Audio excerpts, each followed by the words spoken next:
Hi everyone, it's 𝗕𝗢𝗓𝗪 here. I am a yoga teacher, a stage 3 bowel cancer survivor, and a quantum health coach. I was diagnosed with cancer in 2018, and as a result of that, I changed all my habits, physical and emotional, and I was able to finish 12 sessions of chemo feeling stronger than I started.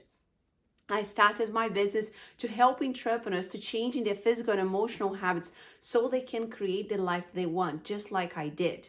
So today I'm going to be talking about how you can change the story around a particular habit that you've been trying to change over and over again, but you always go back to your old self, right? And I'm going to be talking about 4 of the habits that they were really challenging for me to change. And I was caught up in this loop of, one, not acknowledging that they were a problem for me until I was diagnosed with cancer. And 2, how I would go about changing those things that, were really at the core of who I was.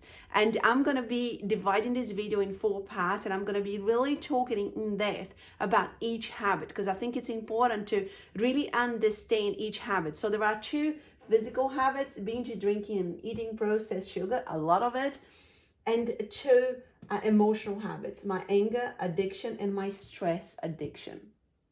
So today I'm going to be talking about binge drinking. So I was 38 years old when I was diagnosed with cancer, and back then I already had, my kids, and I wouldn't say that I drank as much as I did when I was 30 years and younger, but I still drank probably about 8 units of alcohol a week. And maybe a little bit more, right? So talking about, days in the week, it was a Thursday, a Friday, a Saturday, and Sunday. So we've got 7 days a week. 4 days a week I was drinking alcohol, right? So more days that I was drinking and less days that I wasn't drinking. And I would be really like craving for that Thursday at that time that I could have, a beer or wine or whatever I was drinking, right? And I would be looking forward to that day. I think that was, the first sign of this wasn't a really healthy relationship. Before I had kids, I would be drinking 10 units on a Thursday, on a Friday, on a Saturday, and a Sunday, plus 1 or 2 units on a Monday, Tuesday, and Wednesday. Again, that wasn't healthy, right? And I think the relationship we have with alcohol in our society is very much a relationship of thinking, it's okay to use this, drug to numb you. But the reality is alcohol destroys our body. It's harmful to our bodies. It's toxic to our bodies. It's a toxin, right? So when I was at hospital, it's straight after my emergency surgery, I had a nurse looking after me who was a young guy. And it was a Friday night, and I asked him, oh, you probably, I would prefer to be out with your friends drinking. He said, oh, I don't drink alcohol. And I said to him, why not? And he said, well, it takes the liver 3 hours to get rid of the toxins of 1 unit of alcohol. I was pretty shocked when he told me that, because I had spent so many years, probably from 15 to 30 years old, drinking nonstop, like I said, 10 units a night, 4 or 5 days a week. And I thought, oh my God, what have I done? How much I have abused my body, and yet, I never went to an AA meeting. I've never been diagnosed as an alcoholic, I would go to work every day, I would do everything, but I would just be craving for that time that I could drink alcohol. I would be like, my body would be expecting, the alcohol every day at, a particular time of the day. And that did not change after I had kids. I stopped doing that for a while after I breastfed them during the breastfeeding period. But then I went back to, wanting to use alcohol as a way for me to distress myself. So the first problem was really acknowledging that it wasn't because I wasn't going to an AA meeting that I didn't have a problem with alcohol, right? This is really, really important. And I'm really passionate about this, because when I look back now, I know I did not have a healthy relationship with alcohol. If you were craving something, if you were dependent on something, if you were looking forward, to doing that thing like over and over and over again, like I was with alcohol, you create this like hold, the alcohol had a hold on me, right? And really that wasn't healthy. And I think recognizing this is really, really powerful, because when I was in hospital, the doctors asked me, how much alcohol do you drink? And I told them, they said, that's not a problem, because it's not seen in our society as a problem. But you really need to check in with you and to think to yourself, like, wait a second, do I go to work and get to 4 o'clock? I'm like, okay, I can't wait to finish work. I can't wait to get home, put the kids to bed and drink my beer and wine, whatever. Is that all I think about? Because that is when a problem starts. Do I need to drink to de-stress and I haven't got anything else in my life that helps me de-stress? So really being honest with yourself and understanding this relationship that you've formed with alcohol. So for me, the first thing was really acknowledging that, you don't have to be classified, that I didn't need a label. I didn't need a label to be, I didn't need a label to be considered an alcoholic or somebody with a problem. I think that's really, really powerful, because we are the only ones living in our bodies and our minds. We're the only ones that know our relationship with things and people and how we feel about things. We're the only ones that can recognize that we have a problem with something, right? The second thing that I needed to recognize is that, that was poisoning my body. And, that's real. There is no, you can try talking about, try going around in circles, oh no, but alcohol, it can relaxes you. No, it's not too bad. Or you can try talking around this subject, but, there is no doubt that alcohol, it is a toxin to our body. There isn't no physical benefit. Our bodies are having to, process the alcohol and getting rid of it. And I needed to recognize that in the state that I was, I was really, my body was a wreck and I had 12 sessions of chemo to go.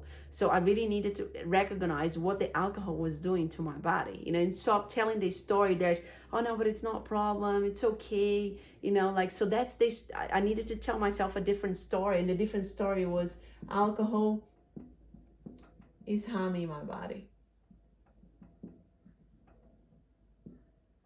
So there is no questioning here of, is it really, or is it a problem? Is it, should I really, stop doing it altogether? Or can I do sometimes? And that was, again, a big thing for me. After I had finished chemo, everybody said to me, Angelica, you're going to have a drink, to celebrate, you're going to drink again. Can you drink one drink and not drink another drink? I needed to be honest with myself. I like the taste of beer. I like the taste of red wine. I was never going to be a person to drink one glass and stop. I was never going to be that person. So recognizing that you yourself can't limit yourself when it comes to, that habit, that you wouldn't have an off button. It's important because, again, nobody's going to tell you when is the limit. When is the limit? What is the limit, right? So there is lots of talks outside of us. And I think that even the World Health Organization have reduced the amount of alcohol that they suggest that people can drink at a safe level. But there is no safe level, right? Because you are drinking something that is poisoning your body. So recognizing that for me, the story that I needed to tell myself was, recognizing that I couldn't set a limit on it. I couldn't. And therefore, after chemotherapy, I decided that I wasn't going to drink alcohol again. And I never drank alcohol. It's been 4 years and I have never drank anything, a beer, wine, nothing. Now, I know what you're thinking, Angelica, but that's really hard, that's really difficult. And the good thing about having cancer is when you go to a party, you can just play the cancer card and you can just say, oh, sorry, I had cancer, so I don't want to drink anymore. And people just back off, straight away. And I know that there is this pressure on the society to just, to really cultivate this environment of no, but if you're not drinking, you're not enjoying life, you're not living it up to, this good life. there is this pressure from your peers, from family, or from whoever is around us because they are drinking, so they want you to drink, right? So, and there is this pressure saying, no, it's not a problem. What are you talking about, right? So I think that it's important to acknowledge that there is this pressure there, and really think about what you're going to do around that, and and how you're going to respond to that if that is the path that you go down to stop drinking altogether, because they are not going to stop doing whatever they want to do outside of you. You are the only person who can stop that habit, and you can't isolate yourself and stay at home all day. You have to keep going out and socializing and doing everything that you do normally. So understanding that people are going to do whatever they do outside of you, but you still need to build that certainty of the habit that you want to change inside of you, and you're the only one that can do that. And so that is also important in the process of changing a habit, because what most people will do is like, well, I can do it when I'm at home, but as soon as I go to a party, it's really hard. And then, they drink on that day, and then they drink the next day, and then before they know, they're back on the same thing again, right? And the third thing was alcohol affected my sleep, right?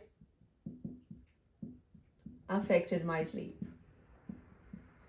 I needed to sleep well, because during your sleep you're healing, and I needed to give my body all the chances to recover in the world during chemotherapy and after chemotherapy, because I was this master of 12 sessions. And it was important for me to understand that alcohol before, when I was drinking, was affecting my sleep. And again, the story that I used to tell myself is, nah, alcohol is not, it doesn't affect my sleep, or it's worth drinking alcohol and having my sleep affected. It was no longer worth me doing that, and I needed to tell a different story.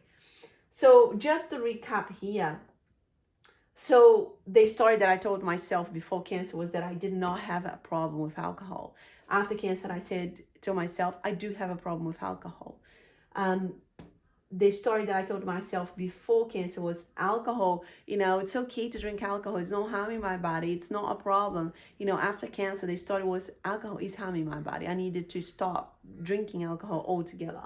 The third one was, I can drink when I want. I'm the person who decides how much I drink when I drink. The story that I told myself after cancer was, I cannot have a limit on this. If I started drinking, I will just keep drinking. And therefore, I don't have any control over my alcohol consumption. And the last one was, before cancer, I used to say, it's worth drinking alcohol and having my sleep disturbances, because it's the only way that I can enjoy myself and distress myself and numb myself. And for me, it was very important to acknowledge that I needed my sleep, and I needed my sleep to be protected and sacred. And the story that I started telling myself was, alcohol, it is affecting my sleep, and I need to stop that because I need my sleep. Guys, I really hope this is helpful to you. As you can see, like this changing the story that you tell yourself, it takes a lot of courage. It takes a lot of honesty with yourself. It takes a lot of, observing how you feel around this particular habit, and being really honest to telling yourself this story that is going to support you changing the habit. I really hope this is helpful. Share this video if you believe that anybody needs to listen to this message.